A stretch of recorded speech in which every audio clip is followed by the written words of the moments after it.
উম, আহ, এই, আমাকে আরেকটু মাংস দাও তো। ও উম, উম, যা হয়েছে না মাংসটা। আমাকে একটু মাছের কালিয়া দিও গো। ওই মাছের মাথা দেখে আমায় খানিকটা ওই মুড়ি ঘন্ট দিও তো। এ কি গোপাল, আরে তুমি তো দেখছি আর কিছুই খাচ্ছ না। আরে খাও খাও, এমন উপাদেয় সব রান্না। আগে যথেষ্ট খেয়েছি মহারাজ, পেট ভরে গেছে আমার। না না, পেট ভরে গেছে বললে তো শুনবো না। আই আই আই, গোপালের পাতে গোটা দশেক রাজভোগ দিয়ে যাও। এরপরেও ওই গোটা দশেক রাজভোগ? না না মহারাজ, পারবো না। আরে পারবে পারবে।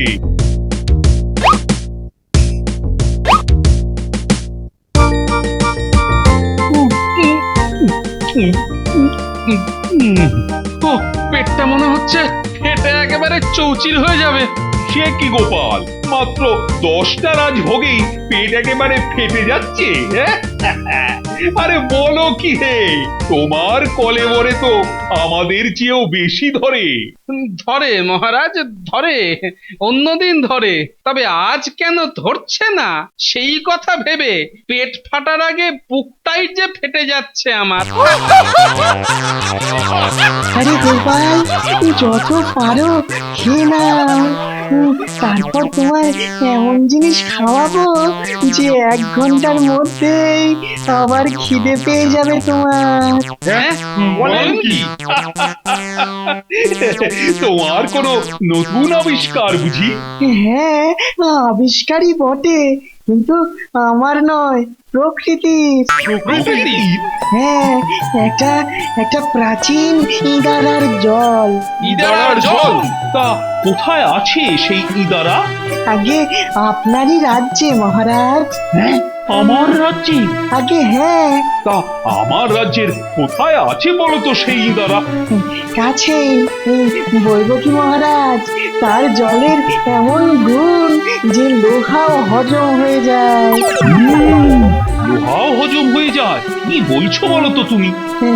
ঠিকই বলছি মহারাজ, আপনারই রাজ্যের এক বোকা লোক একবার পথে পেরেক পেয়েছিল, তাও আবার বড় সড়ো পেরেক। লোকটা তো পেরেক চিনতো না, তাই তাই সেটাকে খাবার ভেবে খেয়ে ফেলে। সর্বনাশ, পেরেকটাকে খাবার ভেবে খেয়ে ফেললো। হ্যাঁ, খেয়ে ফেললো। আর আর তারপরেই শুরু হলো প্রচন্ড পেটের ব্যথা। বলবো কি কোনো ওষুধেই কাজ হলো না। তারপর?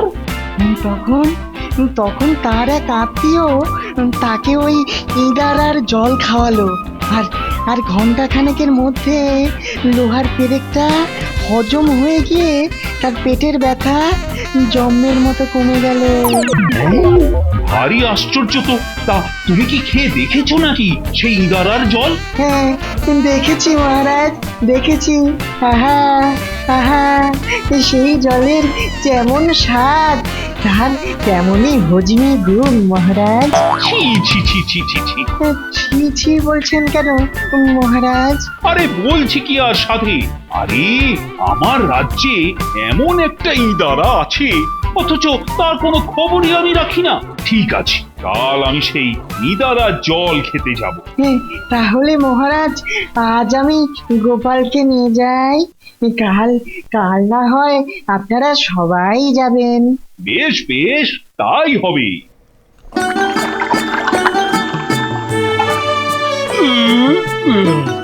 আহ, জলের কি স্বাদ, খেয়ে যেন প্রাণ জুড়িয়ে গেল। হ্যাঁ, বলছিলাম না, অপূর্ব স্বাদ। তাহলে আরো একটু খাই। হ্যাঁ, এ জল বেশি না খাওয়াই ভালো। পেটের নাড়ি ভুড়ি অবধি হজম করে দেবে। না, তবু আর একটু খাই।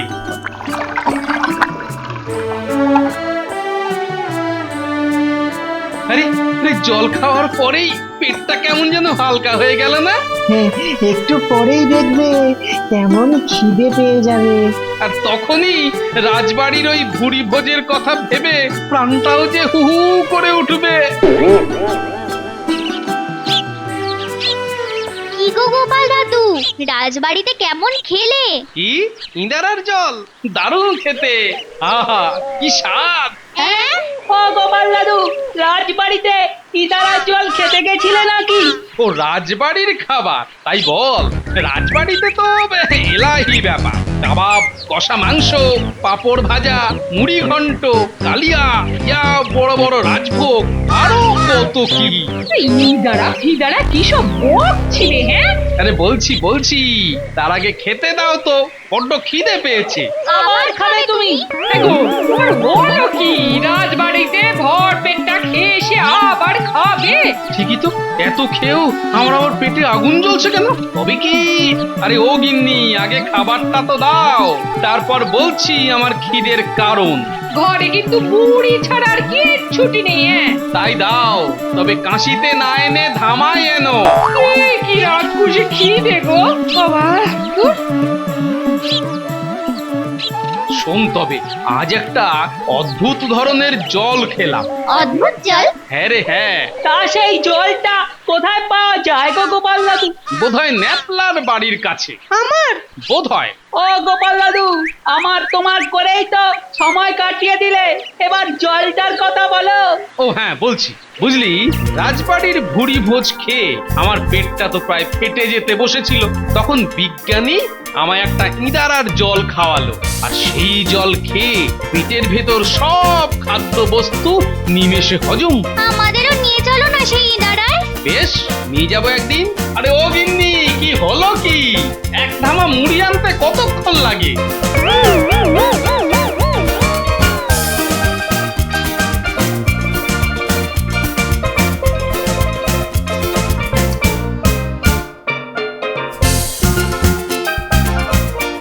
কি ব্যাপার? তুমি হঠাৎ এই সময়ে? আগে ওই মহারাজ জানতে চেয়েছেন যে ইঁদারার জল খেয়ে উপকার কি পাওয়া গেছে। আরে জল খাওয়ার খানিকক্ষণের মধ্যেই পেটের ভেতর আগুন জ্বলতে শুরু করে দিয়েছিল, তাই ঘরে এসেই মুড়ি খেতে বসে গেছি। ঠিক আছে, আমি গিয়ে মহারাজকে এই কথাই বলবো।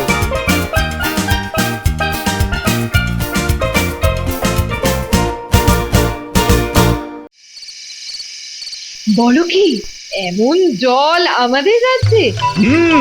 কাল সপারি সদ আমি ওই জল খেতে যাব। আমিও যাব। শোনো, কাল তোমার যাওয়া ভালো দেখাবে না, তুমি না হয় পরে একদিন চেও। কাল বরং তোমার জন্য এক ঘটি জল না হয় নিয়ে আসবো। গিন্নি, ও গিন্নি, গিন্নি। বলি আবার হলো কি? না মানে ওই বলছিলাম, ওই ঘরে খাবার মতো কিছু আছে? আবার খাবার? দূর, ওমা, কোথায় যাব আমি? এই একটু আগেই তো প্রায় 1 সের চালের ভাত খেলে, তারপরেও আবার খিদে পেয়ে গেল। কি করব, সব তো ওই ইঁদারার জলের গুণ। এমন গুণের আর দরকার নেই আমার। এই শোনো, কখনো ওই জল আর খাবে না, তুমি বলে দিচ্ছি। হ্যাঁ, সে না হয় খাবো না, কিন্তু এখন কি খেয়ে পেটের জ্বালা জুড়োই বলো দেখি। কাল সকালের আগে কিচ্ছু হবে না। খুব খিদে পেলে পেটে গামছা বেঁধে শুয়ে থাকো। যত সব।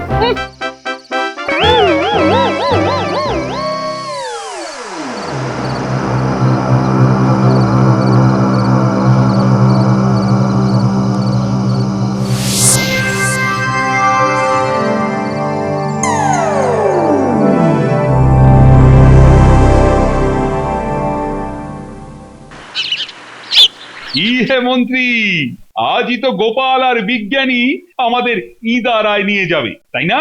ঠিকই বলেছেন আপনি, কিন্তু ওরা এত দেরি করছে কেন? গোপালের ভুঁড়ি, বিজ্ঞানীর দাড়ি, দুটোরই তো ওজন আছে, তাই হয়তো এতটা পথ হেঁটে আসতে দেরি হচ্ছে। আমার ভুঁড়ি নিয়ে কথা হচ্ছিল বুঝি? হ্যাঁ, শুনুন, আমাদের শরীরের এই ভুঁড়ি আর এই মুড়ির মধ্যে একটা নিবিড় সম্পর্ক আছে। কি রকম? যার ভুঁড়ি বড় তার মাথার বুদ্ধিও বড়, মানে বেশি। তাই তার একটা প্রমাণ দাও।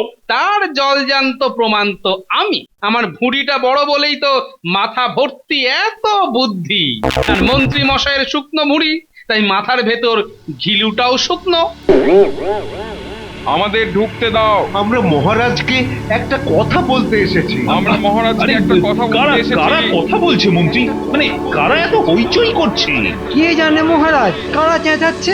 মহারাজ, এই কয়েকজন গ্রামবাসী রাজমহলে ঢুকতে চাইছে। আপনি আজ্ঞা করলে আমরা তাদের ঢুকতে দিতে পারি। বেশ বেশ, ওদের ঢুকতে দাও। যথা আজ্ঞা। হঠাৎ এই গ্রামবাসীরা এসে হাজির হলো কেন? কি চায় ওরা? আমাদের বাঁচান মহারাজ। নইলে আমরা যে মরে যাব। আহা, মরবে কেন? তোমাদের কিসের সমস্যা? আগে আমরা যে ওই ইদারার জল খেয়ে হেসে খেলে ঘুরে বেড়াচ্ছিলাম, আর যে জল খেয়ে বিষও আমাদের হজম হয়ে যাচ্ছিল, সেই জল আর পাওয়া যাচ্ছে না। হ্যাঁ, ইদারার জল কি শুকিয়ে গেছে নাকি? না মহারাজ, তবে ওই ইদারায় একটা বড় সমস্যা দেখা দিয়েছে। কেমন সমস্যা? আগে জল তোলার জন্য সেই ইদারায় বালতি ফেললে আর বালতি উঠছে না। মানে বালতি জলের ভেতরে হারিয়ে যাচ্ছে। সে কি?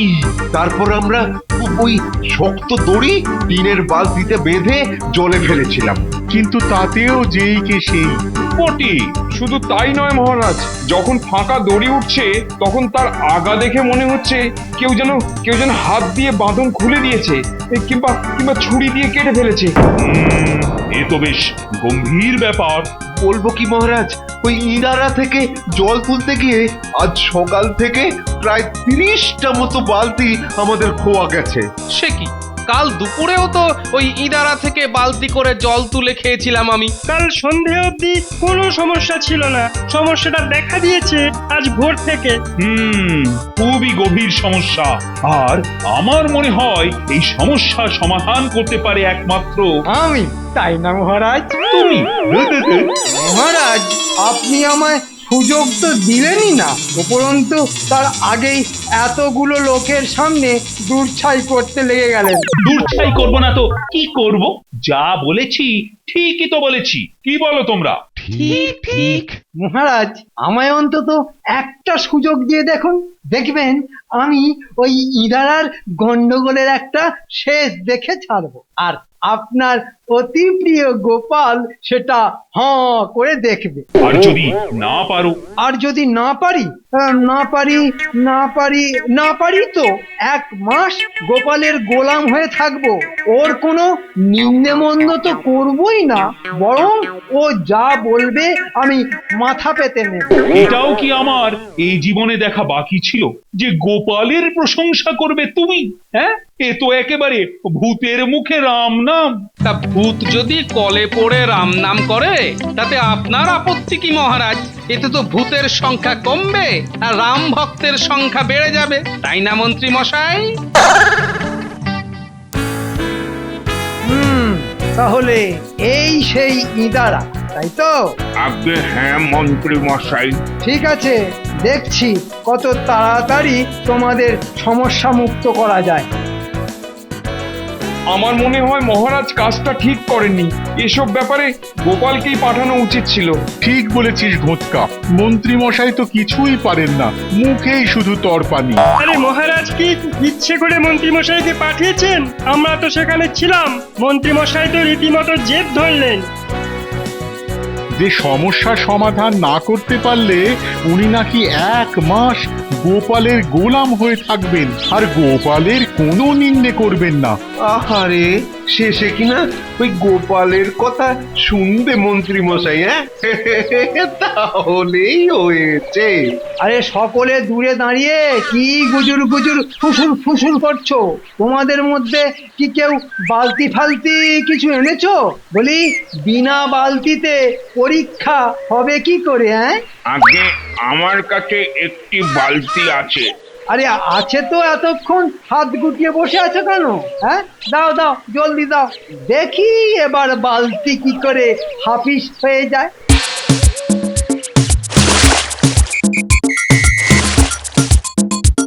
কি হলো, বালতিটা কি ভারী হয়ে গেল নাকি? হ্যাঁ, নাকি দড়িটা কোথাও আটকে গেল? হ্যাঁ, না না না না না, আরো আরো আরো একটু জোরে টানতে হবে দেখছি। আরে আরে হাঁ করে সব দেখছো কি? হ্যাঁ, দেখছো আমি একা টেনে তুলতে পারছি না, সকলে মিলে একটু হাত লাগাবে তো নাকি? জোরে টানো হেইয়ো। টানো জোয়ান হেইয়া, আরো জোরে হেইয়ো। টানো জোয়ান হেইয়া। এই ওঠ, ওঠ, ওঠ, ওঠ। অপদার্থের দল সব, তোদের এত সাহস আমার ঘাড়ে পড়িস, হ্যাঁ? আমরা কি ইচ্ছে করে আপনার গাড়ে পড়েছি নাকি? হ্যাঁ, ওহ, দেখতেই তো পেলেন ইদারার ভেতর থেকে দড়িটা কেমন পটাং করে ছিঁড়ে হাতে চলে এলো। আর বালতি রয়ে গেল ওই ইদারার ভেতর। কি মন্ত্রী মশাই, আপনি তো কিছুই করতে পারলেন না দেখছি। এই মুখ সামলে কথা বলবি বলছি। করতে পারলাম না মানে? করতে পারলাম না মানে কি? হ্যাঁ, আমি আবার চেষ্টা করব। নিয়ে আয় আর একটা বালতি। এ গ্রামে আর একটাও বালতি নেই। বালতি নেই? ঠিক আছে, দরকার হলে ইদারাতে নেমে আমি দেখে আসব বালতি হারাবার কারণটা কি। তাই যদি করতে চান তো খামোখা দাঁড়িয়ে আছেন কেন? চটপট নেমে পড়ুন। হ্যাঁ হ্যাঁ, নামছি। তোদের আর উপদেশ দিতে হবে না।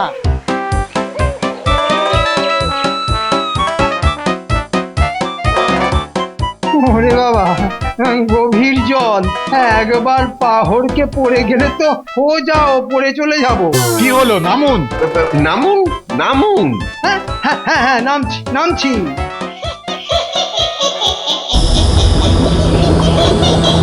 ওরে বাবা রে! ওরে বাবা রে!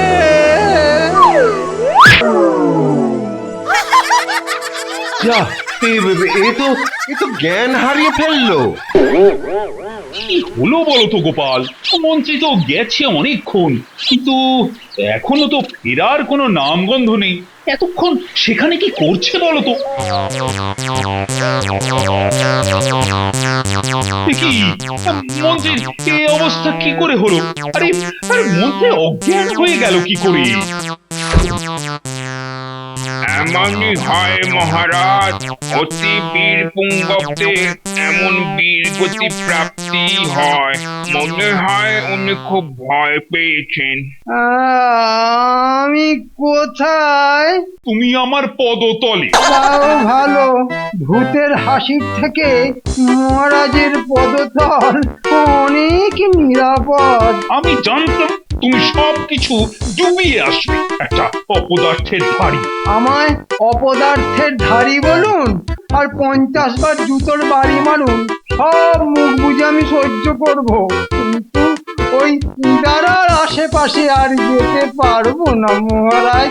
তাহলে এবার তোমার কি হাল হবে জানো তো? বিলক্ষণ জানি গোপাল, আমি এখন থেকে তোমার গোলাম। বলো তোমার জন্য কি করব? জল আনবো না পাকা ফল কাটবো? কিন্তু গোপাল, মন্ত্রী তো ঝেড়ালো। এখন তো তোমাকেই এই ইদারা রহস্যের কিনারা করতে হয়। স্বচ্ছন্দে মহারাজ। এই নচ্ছারের দল, বেরিয়ে আয় আমার সামনে, নইলে কিন্তু ইদারায় থুতু ফেলবো। কিরে, কথা কানে যাচ্ছে না? ভালো এক্ষুনি বেরিয়ে আয় বলছি, নইলে কিন্তু যা বলেছি তাই করব। ইদারায় থুতু। থুতু ফেলবেন না, থুতু ফেলবেন না। দোহাই আপনার, এই ইদারায় থুতু ফেলবেন না। তবে বল, এই ইদারা দখল করলি কবে? আগে গতকাল রাতে। কেন? মশাই, এই ইদারার জল বড় পরিষ্কার, আর তাছাড়া আমাদের তেমন কোনো ভালো থাকার জায়গাও নেই। বিশ্বাস করুন, আমরা 3টে ভাই। হ্যাঁ, আমাদের ঘোড়ার রোগ, এক জায়গায় বেশি দিন থাকতে পারি না। তাই কাল রাতে এই ইদারা দখল করে বসেছিলাম।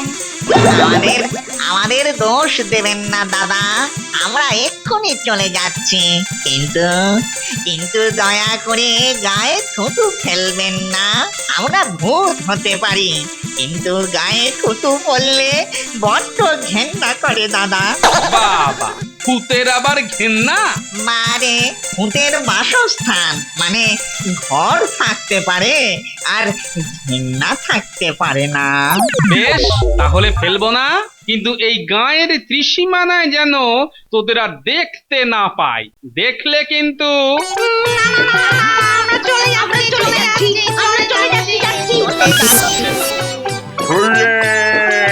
ভূত তাহলে ভেগেছে রে।